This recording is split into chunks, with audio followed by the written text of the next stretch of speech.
Door wanaagsan saaxiib saa u dhinti meel kasta dunida ka joogtaan jimco wanaagsan hambalyo shaxdii xalay oo dhammaantood guuleysatay shaxdaas oo shalay aan soo geliyey oona ka koobneyd 6 kooxood sidii loogu talagalayna oo u dhacday haddana dulmar guud aan ku sameeyo waxay ahayd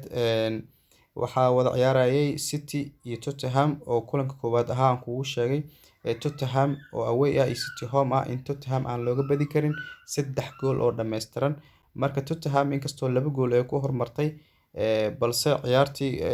guud ahaan waxay kusoo idlaatay 4-2 oo City guush ku raacday marka sidaas ayaan win ku noqotay waxaan isticmaalay handicap markaan ku dhahay 3 gool ma looga badi karo haddii lacala 3 ciyaartaas ku dhamaan lahayd 5-2 haddii ku dhamaan lahayd loo saaray laakiin ima muuqanin YouTube-kana oo kugu sheegay markaan soo gelinay shaxda aan saadaalinay 3 gool oo dhameystiran ilaa aan looga badi karin kulanka labaadna wuxuu ahaa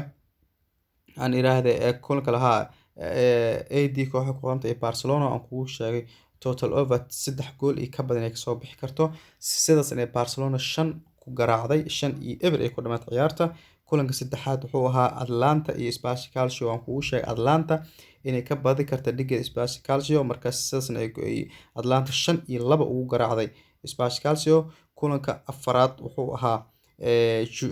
Juventus iyo AC Monza kooxda ku qoran tahay oo kugu sheegay Juventus Prague and badis inay heli karto sidaas ay ciyaarta 2-1 ay guush ku raacday Juventus kulanka shanaad wuxuu ahaa Fenerbahce iyo Aykor kooxda ku qoran tahay Fenerbahce aan kugu sheegay inay ka badi karto dhigeeda ugu badisa 2-1 kulanka ugu dambeeyay oo big game ka ah sigana wuxuu ahaa Villarreal iyo Real Madrid aan kugu sheegay Real Madrid Prague and badis maadaama away ay ahayd kulankana uu ahaa Copa del Rey sidaasna Villarreal ay ku hormartay 2 gool balse ciyaarta kululaatay kadibna 3-2 ay guush ku raacday Real Madrid marka guud ahaan kulanka saas u ahay maanta shaxdan aan idinla wadaagayn idin sidoo kaleeto waa shaxda jimcaha waa 6 kooxood waxaana ugu horeeya aan isla fiirnaa rabnaa fadlan intaan shaxda ugu gudagalin haddii tahay daawashada kugu horeysa maanta channelkan soo booqato subscribe saaro si aad ula socoto shaxaha maalinlaha iyo guulaha isdaba jooga ah maalin walba aan gaarno si aad ugu faa'iideysato intaas waa ku maasan tahay maanta waxaa ugu horeyso 6 kulan aan kuu soo xulay 6da kulan waxaa ugu horeyso Racing Paul Sport Lisbon iyo Bayern Munich Sport Lisbon horta nimankan oo maxaa Lisbon qatar waaye horyaanka Bundesliga ka ciyaaran dabcan Champions League waad ku aragteen waa koox qatar ah marka Bayern Munich naftarkeeda waa kulan waa Bundesliga kooxda ugu tunka weyn marka waxaan leenahay handicap isticmaalna tan xataa oo ah in Sport Lisbon aan looga badi karin 2 gool oo dhameys xitaa laga yaabo maanta inay iyada badiso laga yaabo suurtagal ay tahay nimankan way adag yihiin niman jilcan ma ah marka 2 gool oo dhameystiran ma looga badi karo marka hadii aaminsan tahay in laga badi karana waxaa dhihi kartaa waa ujeeda 1.89 senti saaran Bayern Munich laakiin aniga fikirkeyga iyo markaan isku darsaday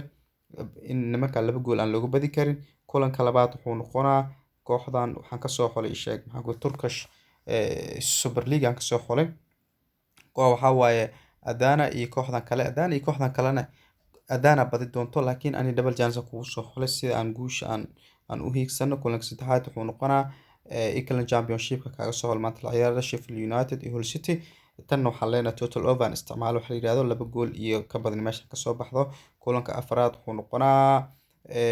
waa isheeg maxaa ku Belgium kaga soo xulay ciyaaraha laga ciyaaro oo wada ciyaarayaan labadan kooxood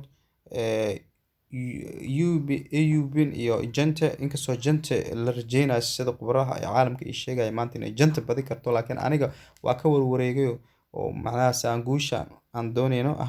aan u gaarno ayaan kugu soo xulay Prague ama badis inay gali karto kulanka afraad shanaad wuxuu noqonaa Spanish League kaga soo xulay waa koox Mallorca iyo Celta Vigo marka Mallorca iyo Celta Vigo inay ku badiso Mallorca 1-0 la rajeynaa laakiin ani waxaan kaga soo qaatay double chance kaga soo qaaday inay heli karto raggan kulanka ugu dambeeya waa kooxdan AEK Laranza iyo kooxdan kaleeto marka Olympiacos Nicosia kooxdan ku qoran tahay marka kooxda awayga waxaan kugu soo colay inay badi karto. Marka guud ahaan shaxda ay maanta Jimcaha halkaas ayaan kusoo afeeraynaa koodkan waa kaasa fadlan adigana marka shaxda kusoo gaarto daawo inaad daawdo waxay kaa saacidaysaa inaad wax ka fahamta application guud ahaan iyo inaad wax ka bedel ku sameyso meelaha qaar is leedahay haddaad khabiir sport aad tahay waad mahadsantahay saaxiib.